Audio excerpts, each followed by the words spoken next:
Hello, everyone. Thank you so much for joining us today. I'm Linda Tran with Organizing for America, and I want to welcome you to our 2010 strategy session today with David Plouffe and Mitch Stewart.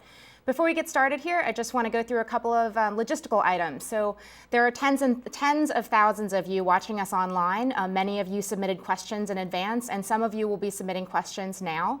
We got questions through the web, through Twitter, and certainly through mobile devices like text messaging.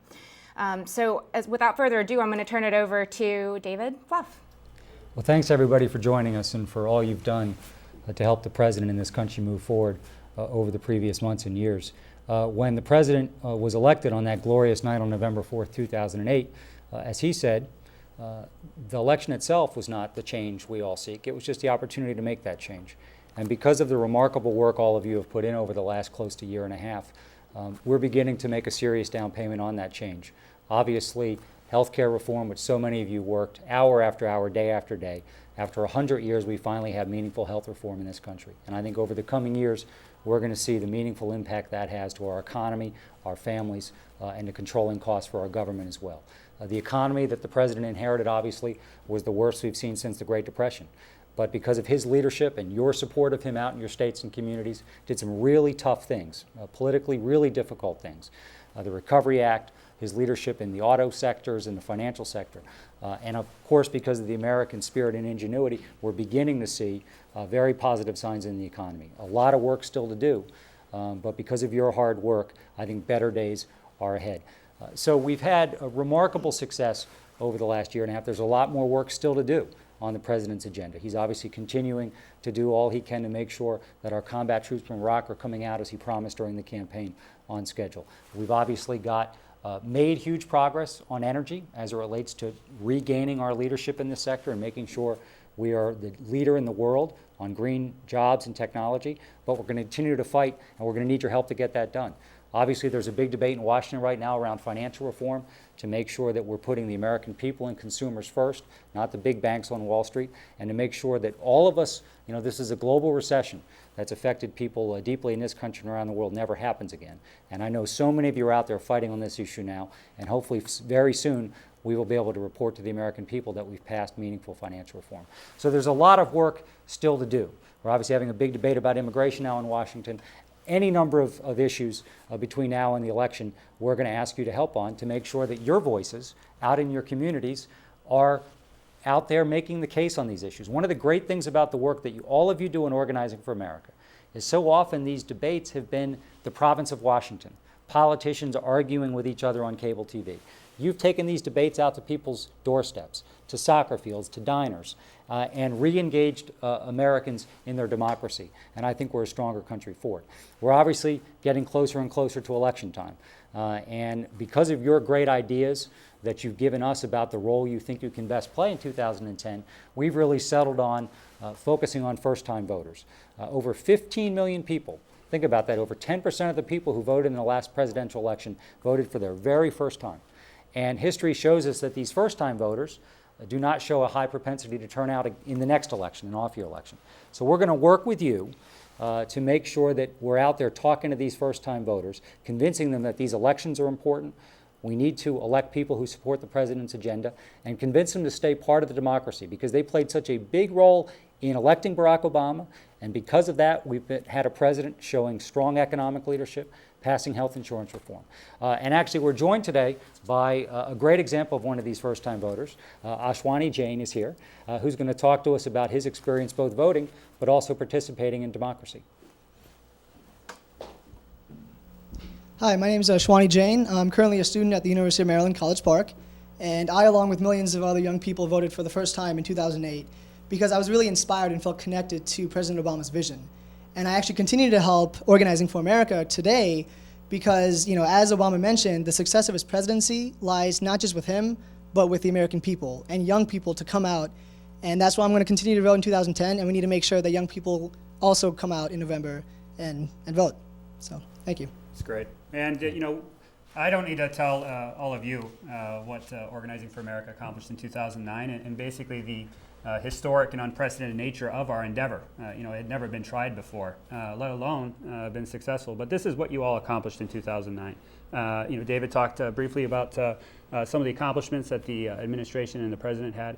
But with Organizing for America, we have staff in all 50 states. We have volunteer leaders in all 435 congressional districts. In addition to that, and truly an enormous number, over 3.1 million people have taken action in 2009 because of your work. And you can look at the list of achievements that the president had, and those would not have been possible without your hard work and advocacy. In the closing weeks of healthcare reform, you were able to make 1.5 million phone calls to Congress. Again, an unprecedented effort. Finally, we asked you a very simple question in the lead up to the vote on health insurance reform. We asked you if you would be willing to stand up and fight for folks in Congress who are supportive of the president's agenda, and specifically health insurance reform, if they would stand up and fight for you. And the answer was loud and clear. It was yes. And you have pledged over 10 million hours to support these members of Congress who took a vote that was enormously important, not only for the country, as David mentioned, millions and millions and millions of Americans will be affected by this, but also enormously important to all of you and to all of us for all that we invested in that year-long effort. Now, as David talked about, 2010, we did a couple things to try to get some feedback from all of you about, first, what we should focus on in 2010, but then also, how does this look locally? And we sent out a survey after the 2009 year, and we asked you very specifically, what do you want to focus on in 2010? Coincidentally, that's identical to what we did after the election in 2008. And you told us we want to focus on these 2008 first-time voters, make sure that they stay invested in this process and vote again in 2010. So with those marching orders from you, the next step that we had then was to hold strategy sessions across the country. We held over 1,000 of those strategy sessions in every corner of every state, hearing from you about how should this program look like in your community, in your congressional district, or in your state. And one of the goals that David and I and everyone else here at Organizing for America has is that we want to provide a broad template, a program that everyone can sort of understand and agree to, a program that frankly you all came up with, but we don't want a cookie cutter approach to how this should look like locally. We want you to be the drivers of that and let us know, because each community, each congressional district, and each state is unique. And we want to make sure that our programs are tailored to the unique characteristics of your community, of your congressional district, and of your state. Now, David's going to talk a little bit about how all these pieces are going to fit together, both locally and nationally. Well, so many of you worked so hard on the election, and that was for some of you a 2-year enterprise. And rather than taking a breather, maybe you took a couple of weeks off, you dove right back into work, remarkably, trying to do all you could to support the president. And so we always ask too much, and we're going to have to keep asking, because obviously, as the president often says, he's not going to move this country forward himself. He's going to do this only if millions of Americans out there are fighting for it every day. So we have a few things we've got to focus on. We have to continue, as so many of you did on health care, as you did on the Recovery Act, as you're doing on financial reform, support the president's agenda. Holding press conferences, talking to your neighbors, explaining and answering questions, because there's a lot of misinformation out there. So you can't overestimate the value of someone who might have heard something that's inaccurate, asking you a question, and you saying, you know what, that's not right, but let me send you the information. Because person by person, we can help to educate people and motivate them to support what the president's doing. So we've got financial reform. We obviously are going to have continued work on energy. Immigration is obviously something that has come to the fore. Any number of issues to continue to go out there and in community by community. So this isn't just a Washington parlor game. We're having these discussions on the ground. 2, we obviously have elections coming up. And these are important elections. Every 2 years, obviously, you hear about how important elections are. 2008 was obviously one of the most important in the country, but this is important as well, because we're on the right path here, both in terms of the short term of trying to manage this economic crisis so that people can get back on their feet. We obviously are seeing growth.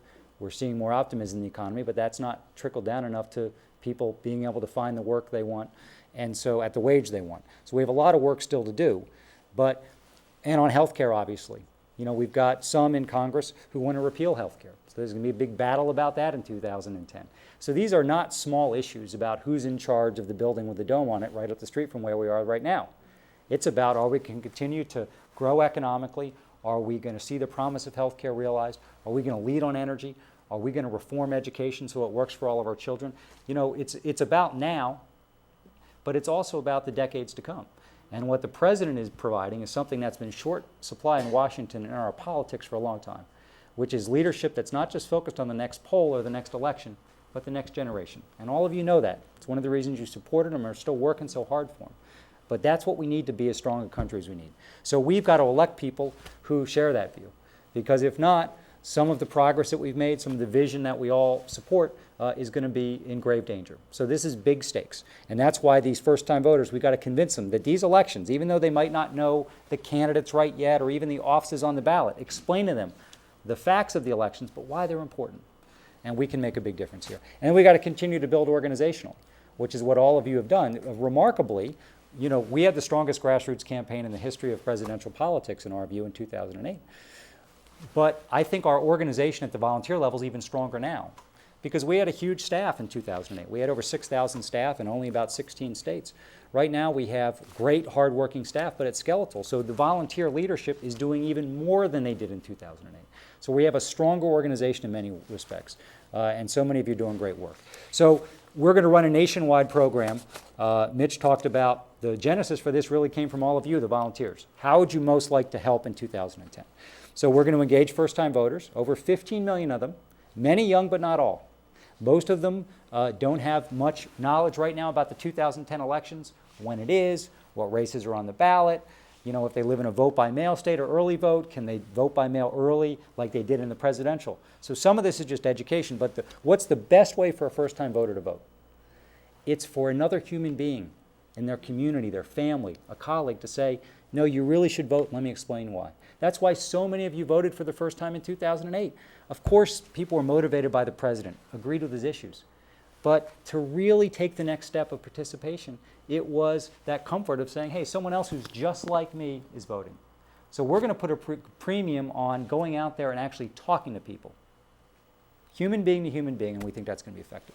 We're going to go out and do a tremendous amount of this, obviously, at doors, phone calls, online organizing. Obviously, many people, a lot of these first-time voters are getting most of their information on social networking sites, so we got to go out there and find them where they are and have good dialogue. We're going to continue to focus on voter registration, a real secret weapon of our campaign in 2008. Some of you live in states where we registered hundreds of thousands of people, North Carolina, Florida, Virginia. And there's a lot of people still out there who aren't registered. Let's even use the state of Texas for an example. The estimates are there's 2 million eligible unregistered African American and Latino voters. Think about that. And so if you can go out there and register a quarter of them, you've changed the electorate. So we've got to continue to register voters. And obviously the president is going to be very involved in this. He was the one that announced this program recently to our entire organization. He's going to continue to be someone who's going to speak to because he believes strongly in this. This just isn't about electoral math to him. One of the reasons he ran for president was he wanted to get more people engaged in our country's democracy and its civic life. This is so important to him, to his core. So I think with authenticity only he can bring, he's going to make the point to these first-time voters, helping you do your work out there, that it's important for them to vote. So there's going to be so many ways to do this. On page 7, you'll see some tactics that all of you are all too familiar with because you've done this for almost 2 years for us.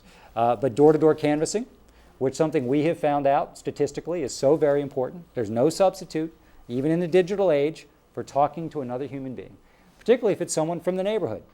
You know, you're going to have a more welcoming conversation, so we're going to do that. We're still going to do phone cards. We're going to do a lot of pledge cards, so people pledge to vote, as we did in so many caucuses. We'll have events and trainings and house meetings.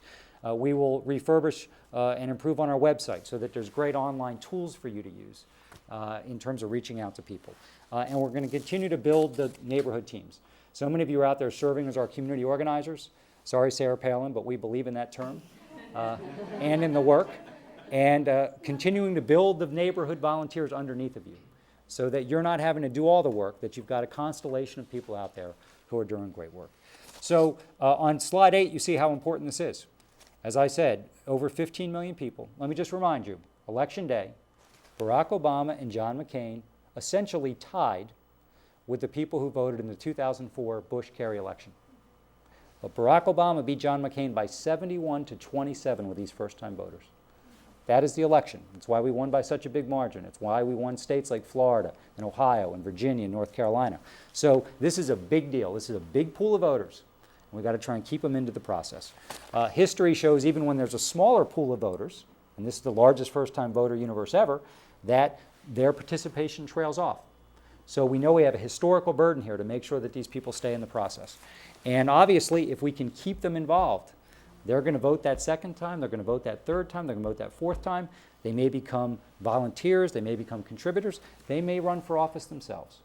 And we all know we've got to have a deeper pool of people engaged in our politics in this country. So it's not just the insiders, it's people from all walks of life. So this is important not just in 2010, but in future elections, but also I think to the fabric and strength of our democracy. So Mitch is going to give you some specific examples numerically about how the first-time voters can, if we increase their participation, can play such an important role in 2010. Yeah, thank you, David. And one of the things that we wanted to make sure was, the program that we undertake here is in fact at the end of the day impactful. You told us that you wanted to affect these 2010 midterm elections, and we wanted to make sure that the work you do at the end of the day is going to have an impact on these local and statewide races. And as David mentioned, not only are these first-time voters, these 15 million voters, play a crucial role in determining, the success or failure of some of these folks who stood up and fought with the president. But we're also uniquely positioned at Organizing for America to be the voice, to be the messenger, to talk to these folks. They got involved in this process, as David said, 71% of these folks did, because they wanted to support the president, because they believed in changing this country. And Organizing for America, we are the president's field team. We are here and uniquely positioned to go out and communicate to these voters in a message that will, one, motivate them, but two, will resonate with them. This is not foreign to them. They're here because they want to support the president. That's how they got invested in this in 2008, and it's going to be the best message for us to keep them invested in 2010. Now, part of the challenge that we're going to have is making sure that we draw that connection to supporting the president, but also, the way you support the president in 2010 is by going out and participating in 2010. And we'll make sure and provide you with as much information and research and talking points and all of that we have for health insurance reform and Wall Street reform, et cetera, so that you are the most effective advocate at the doors and on the phones. But just know this, you are the best messenger, and we have the best message to keep these folks engaged. So the question is, and how is this impactful? How is this impactful? So here's just a couple examples on slide 9. The first is Ohio. It is a battleground state and will be, I think, for the foreseeable future. And it's always a very closely contested state, both for presidential elections, but also for Democrats running statewide. And here's the impact that we would have in Ohio if our supporters in Ohio, when our supporters in Ohio go out and really start talking to these first-time voters. There's roughly 763,000 first-time voters in Ohio. What we learned in 2008 and also in 2009 that a communication, a phone call, a door knock to someone who has not voted before yields an 8% increase in participation, which now that might not sound like a lot, but if you look at the last bullet point in that, that's going to generate 60,000 additional votes, or 2% of 2006 turnout. So one of the things that we want to make sure and stress to everyone is we're not coming into a race or a state saying that we're going to generate 10 percentage points in the polls or 15 percentage points in the polls.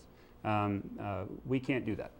But what we can do is in a race that's going to be 47% or 48%, the work that you do, and trust me, there are a number of statewide and local races that will be at 48, 49%.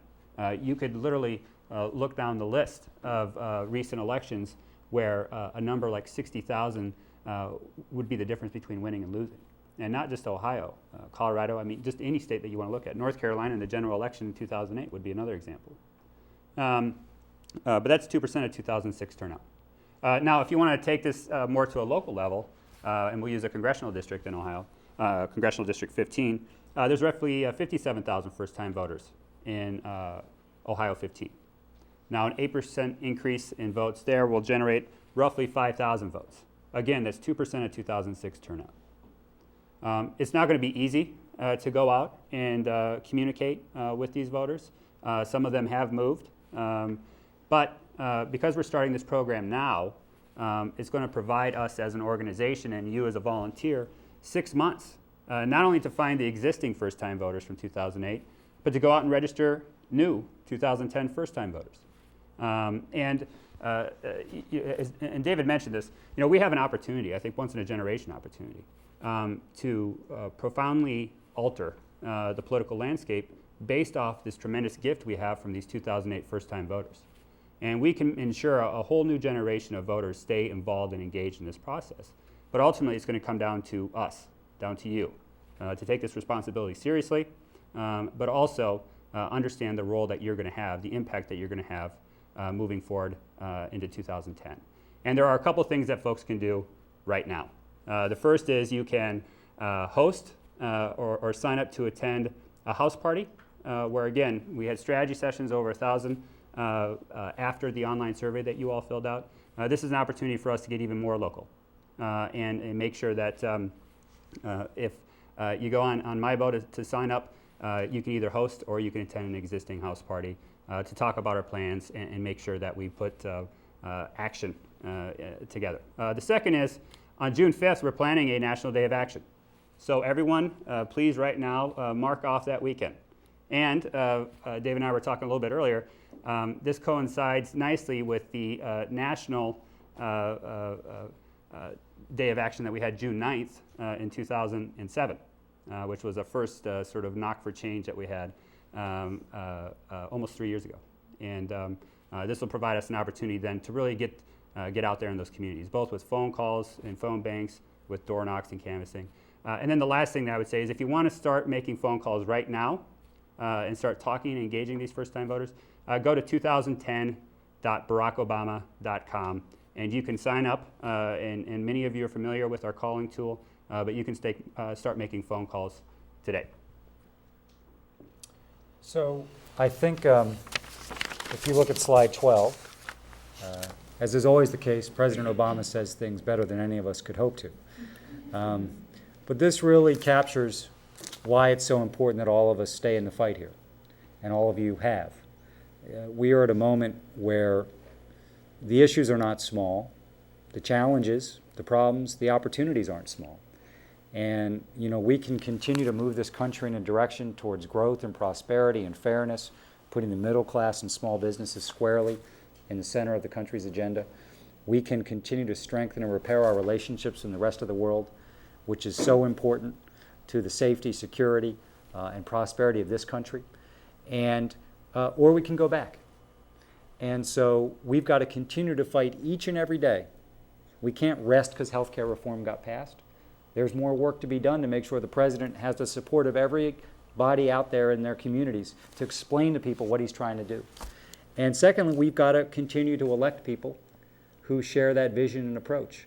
Because if we do not continue down this direction, we've seen what happened. We see the runaway spending. We see economic policy focused on only those at the very top of the income spectrum. We see our relationships with the rest of the world deteriorating. And we see a lack of political will and courage to tackle the big issues. And that's why President Obama ran in the first place. It's why I think he won, is people got a sense that, this is a wonderful country. But to be really as great as we can be, not just in the short term, but in the long term, we really need to lead and tackle on these issues like education and energy, change and strengthen our foreign policy, and obviously on health care. And that's what he's doing. And he believes even more strongly today than he did during the campaign in all of you. We would not have gotten health care reform done without you. We wouldn't have been able to provide the economic leadership without you. We'll be successful in financial reform because of you. Because big change that really impacts people's lives in a meaningful way, only happens when people out in the country are fighting and organizing for it. So the stakes are big. We've got elections. People will be voting in states with early vote in just a little over 6 months. So it seems like the 2008 election was moments ago, but we're already close to another election. So we got to get organized, continue to work hard. And again, this is and many of you are working on the campaigns out there, and you should. You're raising money, you're doing other work. This first-time voters project could not be more important. But it's a very discrete program, as Mitch described it, which is what can OFA do, what can the president do to have the biggest impact? And if we do this, you guys are going to help us win some elections we need to win, but also doing something very good for America, because keeping these people involved in the process, and healthcare was a big part of this. They really felt that their vote mattered in 2008. And that is a very, very poignant and powerful thing for this country. So let's convince these first-time voters to stay involved, not just for partisan reasons, but also for the good of the country. Great. Well, as I mentioned at the start, there were thousands and thousands of people online, and they've submitted questions in advance. Those same viewers today are also engaged in discussion forums locally right now, moderated by OFA staff, and we'll be taking some of those questions as well. But first, I thought we would start in the studio with a question from Kiana from Virginia. Hi, my name is Kiana from Richmond, Virginia, and my question is, how does OFA plan to reach those first-time voters who haven't been responsive to OFA thus far? Well, that's a great question. And we'll have a number of tools, as David sort of laid out in the discussion earlier. And the first is, we have a voter file, basically a list of voters in every state in the country. And that will be sort of the first place that we look at as far as identifying where these first-time voters are. And we'll be able to provide you that information. It's the genesis for the phone calls that you make using Neighbor to Neighbor on our website, and will continue to be the foundation for where we start this program. But in addition to that, a lot of these first-time voters don't receive news through the sort of normal channels, right? They don't watch network news at the same levels as other folks do. So social networking is going to be incredibly, incredibly important. And all of you would be surprised at the impact your social network has. And it's much larger and deeper and wider than you would, I think, initially anticipate. And so in addition to using the information that we'll have available for all of you, a lot of you are going to have to take sort of this impetus onto yourself to identify where these people are now. It will be a transient community, transient population. A lot of these folks are younger, but that shouldn't discourage anyone from continuing to identify and try to locate with these individuals. Now, as David talked about, once we do identify them, the process of talking to them in a face-to-face manner or over the phone is going to be critical. And we want to make sure that relationships that you have online can translate to offline, so that once you connect with somebody through Twitter, through Facebook, through whatever social network you're using, you can bring those folks into a face-to-face conversation, because what we found is that has the largest impact. Great. We've got another question that just came in online from Bob in Mesa, Arizona. I'd like to know what specific resources are going to be dedicated to us, volunteers like myself, and coordinated by OFA to assist the Congresspeople who had the guts to stick with the president on health care. Well, first I'll say we will be providing you all with as many resources as possible. And I know that's sort of a generic response, but we are devoting, as David talked about, revamped online tools. We certainly understand the shortcomings of some of the tools that we've provided you in the past, and we're doing everything absolutely possible to make sure that those tools are updated, they're more user-friendly, but also that they can be spread easier, so that more people are coming to both the BarackObama.com website, but that we're able to basically use the resources of local campaigns, of your social networks, to multiply or magnify the usage of our online tools. In addition to that, we're doing research right now to make sure that the messages that we're providing you all are the most effective. And we'll be providing you then talking points, scripts, literature, commitment cards, as David talked about, what we're calling pledge cards. And if folks volunteered in some of those early states, you're very familiar with what those pledge cards are. And basically what it is it's someone saying, I pledged to vote in 2010. And it has a place for their signature. And in fact, you can, we have an online version right now. But what we found is that signature basically someone dotting the line, is incredible motivator. And that we'll do everything we can to remind those folks as we get closer to Election Day that, hey, you signed this. So the resources that you had for 2009, we're certainly going to greatly increase those for 2010. But also we understand that the mission is a little bit different in 2010. And because of that, we have an exact date that we're going to be working backwards from. We understand when Election Day is, and we need to provide you with all the tools necessary so that you are successful on Election Day. The tricky bit about legislative organizing or issue organizing is sometimes that end date moves, as we all learned during health insurance reform. So we know exactly when the finish line is, and we're going to make sure that you all have the resources necessary to be impactful in your local communities and in your statewide efforts. Got another question from John from Milwaukee, Wisconsin, which was submitted by text message. What are the chances of holding our 59 in the Democratic Senate caucus after the midterms, or perhaps gaining back our 60? Is it a long shot?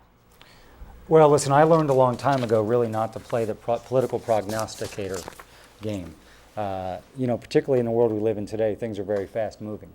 And I think maybe by about mid-October we'll have a good sense of what's going to happen, but not till then. The rest of it, largely to me, is a lot of hot air. So I don't know. Here's what I think. We knew coming out of 2008 that because we had won so many House races, so many Senate races, so many governor's races in both 6 and 8, that, history just teaches you that, when you've won a lot and you've won in sort of ideal circumstances and in a lot of tough areas, it's going to be hard to retain all that. So it was clear that these majorities were at their upper echelon. Now, the Republicans are already measuring the drapes, already convinced that they're going to take back the House and Senate. I think, by the way, that will be one tool to use for these first-time voters, is make sure they understand that there's a threat the Republicans can do quite well and what that's going to mean to the country and the family. This isn't just an idle thing out there, okay? And so if you want folks in charge who are going to put the big Wall Street banks first, the big oil companies first, the big health insurance companies first, who like to lecture us about spending, but took us from a huge surplus to a massive deficit with no leadership or vision for how to make this country stronger, then that's the stakes here. So, again, politics is a comparative exercise. It doesn't mean it has to be nasty. The president proved that. But this is a choice people have. So I think we can do better than people think now, because I do think that as we get closer to the election, people will see that of the things they were told to fear about health care aren't coming to pass, and in fact there's some benefit. Their sister who couldn't get coverage because of a pre-existing condition now can. Their son or daughter is going to be able to stay on health care till they're 26. We passed a college loan bill, which is going to affect millions of Americans. You're going to have 4 million small businesses out there getting tax cuts for health care. So I think that will settle in. I also think the economy is improving slowly, and I think people will evaluate the president and Democrats' role in doing some really tough things. There were some whose policies, if they had been enacted or not enacted, we might have slipped off the cliff to a Great Depression. We didn't do that. We're still far away from ultimate recovery. But, I think we can do better because I think the atmospherics can improve a little bit. And secondly, I think if we can get first-time voters, Democratic voters, a little bit more enthusiastic about this election, and I think we can because we have a good story to tell, and we also have a good and frightening story to tell about the alternative, that, we can do a little bit better. But here's what, all we can do is go out there and work hard. And we learned in the 2007 and 2008 campaign, we were counted out dead just about every day, it seemed like. And people told us we had no chance. And because of the president's steadfast leadership, we just all kept our head down and worked hard. And that's all we can do. One last thing I'd say, the previous question about resources. There's going to be a lot of resources out there.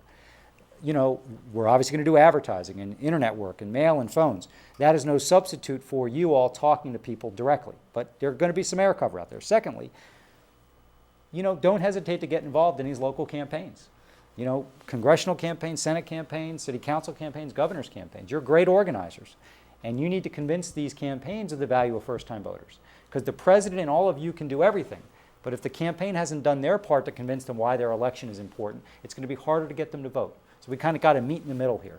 So I think your leadership and voice in these local campaigns in your communities can make a big difference. Great. Let's take another question from inside the studio. Eric from New Jersey. Hi, my name is Eric. I'm from Cherry Hill, New Jersey, and the question is this: how do we motivate Democratic voters? to vote for and support or work for Democrats who didn't vote for health care reform. What message do we give to them? Well, I think that obviously you've got, we've had some very big initiatives. We've had the Recovery Act, the House has passed energy legislation, we're in the middle of financial reform and health care. And, some people have voted for all of that. Some have voted for some of it, not for some others. There's a few who haven't voted for anything, and, I think that, they're going to have a tougher argument to grassroots activists. But I think that, we need to focus on, there were some people who didn't support health care reform, despite what we believed was best for the country, and I would argue even politically. But a lot of them, some of them, just on the merits. We have a big caucus in the House and in the Senate. And when you have a big majority, you have a diverse majority. And so some people just couldn't get there, but they might have been there on energy or the Recovery Act. And I think that they're certainly not going to support voting for repeal. And so, I think we've got to, we've got to educate people about what the choice is here, okay? Which is, okay, they might not have been there on this issue or that issue, and that might disappoint you. And I think we have to we don't just want to blow by it. And I think those members of Congress who didn't support health care ought to be meeting with people who did work so hard for health care, so they can explain their position. And most people are reasonable, and so you might still be disappointed, but at least you had the opportunity to air it out. But they've been there on a lot of other issues, and they're going to be there on the majority of the agenda. And obviously then we have to focus on the Republican, okay? Now I'm a Philadelphia Eagles fan, so sadly our Congressman, the chair, is running against a former Philadelphia Eagle. But he's going to follow the Boehner-McConnell playbook down the line, and New Jersey and the country can't afford that. And so I think that, again, politics is ultimately contrast and competition. And so much of the news media coverage is obviously about us, the Democrats, the president. But an election needs to be about a choice. And again, that doesn't have to be nasty or overly negative. It's just the facts. I think we have the facts on our side. So let's get there, and if we talk to people one-on-one, and our candidates run good campaigns, I think we convince most people to be there. Got a question from Patricia from Houston, Texas, which was submitted through BarackObama.com. What are the issues in the upcoming election that will motivate new voters to return to the polls? Well, the first thing I'll say, and this is, I don't think this will surprise a lot of folks participating in this strategy session, but it certainly would everybody else. And this is, it's very simple. The act of asking is almost more powerful than any single issue. And too often, especially with these first-time voters, they're either ignored or they feel overlooked or ignored. And the act of seeking out and engaging in a conversation is much more powerful than a lot of folks would think. And I think at the end of the day, one of the reasons why we are so uniquely positioned to be impactful in 2010 is because we have the volunteer organization out there to have those conversations. But as David mentioned, we are going to be out there and talking about Wall Street reform and what's at stake there. And as David mentioned, right now, a lot of this conversation has almost happened in a vacuum, where there hasn't been a contrast or another entity out there talking about what they would do if they were in power, if they were elected. And Wall Street reform, the choice could not be starker, or it could not be more clear. You have a group of individuals who are fighting to put Wall Street, big banks' interests first, and you have another group who are fighting to put Main Street's interests first. And whose side are you on? And asking those types of questions, I think you'll be pleasantly surprised by the reactions that you get. And they'll understand that not only their role in 2010 important, these first-time voters, and the impact that they can have on these local and statewide races, but also the stakes are incredibly, incredibly high.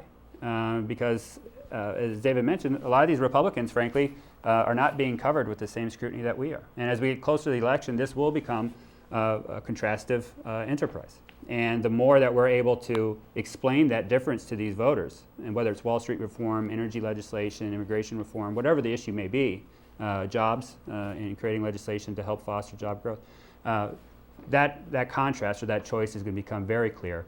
And I think not only do we know that we'd win on the issues, but communicating to these first-time voters what those choices are, I think is going to be incredibly, incredibly important. Let me just add one thing if I could. there's exceptions to this, as there is any voter cohort. But Mitch mentioned earlier, these first-time voters, as a rule, don't spend an enormous amount of time consuming political news. Okay, so part of this is, they just hear the top line. They're, people in Washington are fighting: is healthcare going to pass or not? What's the economy doing? You guys can go out there and have a conversation with them. It shouldn't just be reading talking points. A conversation with them about the progress the president's made, and compare that with where most of the Republicans want to take us. And because the biggest barrier we found in 2008 wasn't knowing who these voters were that we wanted to vote for the first time. Because of your great work, it wasn't having enough organization to find them. You guys could find them. It was their cynicism. They weren't sure their vote mattered. So we need to show them that their vote mattered deeply, and it needs to again. And the second thing was they didn't have a familiarity with the political process. So even basic information about registration deadlines, they might have moved from 2008. If they can vote early, how to do that. We talk to these folks now. A lot of them say, well, do I vote in the same place as I did in 2008? So some of this is just basic information. We're going to be doing a lot of assisting there online, where a lot of these people go to find information. They want to find it in a couple of keystrokes, and if they can't, we might have lost them.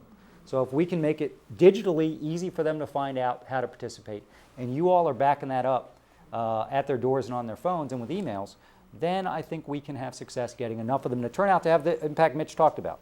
And people say, 2%, 3% of the electorate, that's marginal. Let me tell you something. Competitive elections are won or lost on the margins.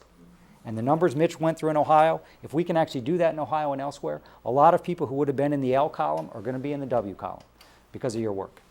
That's right. Great. I've got a question that was submitted online just a minute ago from Marguerite from Glendale, Wisconsin. She asked, what strategies are best to motivate Latino and Latina voters to show up as supporters of Democrats in the upcoming elections? Well, one of the things that I would say is, we talked briefly about immigration reform and sort of the work ahead on there. But regardless of someone's gender or race or age, a lot of people right now are focused on the very same issues.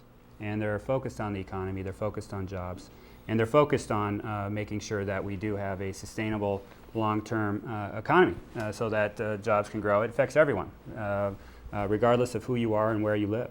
And talking about those issues to both Latino voters, but every other sort of demographic group in this country is going to be an incredibly powerful motivator. And we need to make sure that you're out there talking to folks at the doors and on the phone so that we can, in fact, deliver that message so people understand what's at stake, as David referenced. Yeah, and I think, Barack Obama got 67% of the Latino vote nationally. Came as a surprise to a lot of political prognosticators, you might remember, who thought we would struggle in that community. We even won Latino voters in the state of Florida, which hasn't happened for a Democrat for a very, very long time. We obviously won a huge percentage of the African American vote, 95, 97, 98. And think about this, for the first time in the history of this country, African American voters in many states voted at the same level as white voters. Wonderful thing for our country. And younger voters turned out in big numbers, and Barack Obama won them in healthy margin. I think, first of all, we have to have a strong message, not just message, but accomplishments and visions to take to these voters. This can't all be about political tactics. And we have to assume that even though our party, for the most part, does very well with African Americans and Latino voters and younger voters right now, this isn't just a case of assuming they're going to vote for us if we can get them out to vote. We have to go out there in many respects and have the same approach that we would with an undecided swing voter and make sure they understand the stakes, the arguments, the accomplishments, so that we start from a strong foundation. It's always easier to get someone to vote if they feel passionate about it and understand it. And I think we can't assume that, well, if we just can turn this demographic group out. No, it doesn't start there. We got to go out there and re-earn their vote. And if we do that, and Mitch is right, it's the economy, it's healthcare. Obviously, immigration is a pressing problem for the entire country. I do think how the Republicans are talking about it is something that bothers not just Latino voters, but a lot of people in this country. But we have to go out there and make a case that your family, your small business is going to be better off with Democrats following the president's lead so that we can continue down a path of recovery and we tackle these tough problems like healthcare, education, and energy. But let's not just assume that they voted for Barack Obama in 2008 for the Democratic Senate candidate. It's all about sending them a piece of mail and telling them where the voting location is. Got to be deeper than that. And if we do that, then I think we have a chance to get a lot of these folks out. And the one thing that I'll add to that is, one of the strengths that we had in 2008 is that we had peer-to-peer communication. Young people talking to young people, senior citizens talking to senior citizens, women talking to women, veterans talking to veterans, farmers talking to farmers. And part of what we're going to be tasked with in 2010 is tapping into that existing network so that we do have peer-to-peer communication. We understand and know through all the research that we've looked at, but also just if you're out in the field, you understand this, that the message is important, but who delivers that message is almost more important. And if it's a trusted friend or somebody with a shared experience, that could be a neighbor, or it can be someone in your same sort of peer group, the message that they deliver is going to be much, much, much more powerful. And so message matters, but so does the messenger. We want to make sure that we continue that peer-to-peer in-person contact. Great, well that's just about all the time we have, but before we end, do you have any additional pearls of wisdom or personal appeals you want to make? Well, let me just end with this. As David talked about, this is an incredibly, incredibly important 6 to 8 months for us, moving forward into 2010. And our success is going to be dependent on the responsibility that you all feel all share in making this happen. And every single one of us needs to do all that we can until November 2010 to make sure that we do everything we can so that the President has folks in Congress and allies back home, people who are going to stand up and believe in the same sort of agenda that we've been fighting for in some instances, 2.5 years. The stakes could not be higher. So again, there are 3 things that folks can do right now. The first is you can sign up to either host or attend a house party. I need everybody right now to pull out your calendar and mark off the weekend of June 5th and 6th and prepare to go out knocking on doors. You can get your water bottles ready in advance, the other materials, sunscreen in some places. And then finally, if you want to start making phone calls right now, please do that. So you can go to our website, 2010.barackobama.com, and get engaged immediately. And we'll need every single person in the boat rowing in the same direction to make sure that we do leave this president and these first-time voters in a better place now than if we had not taken this endeavor. So we appreciate all of you staying with us and look forward to taking some additional questions. I know there's a lot of discussions happening state by state right now with an OFA staff member, but look forward to seeing you all out in the trail in the coming months. Well, thank you, Mitch. Thank you, David. And thank all of you for joining us. Just remember, if you want to take action right now, you can go to 2010.barackobama.com.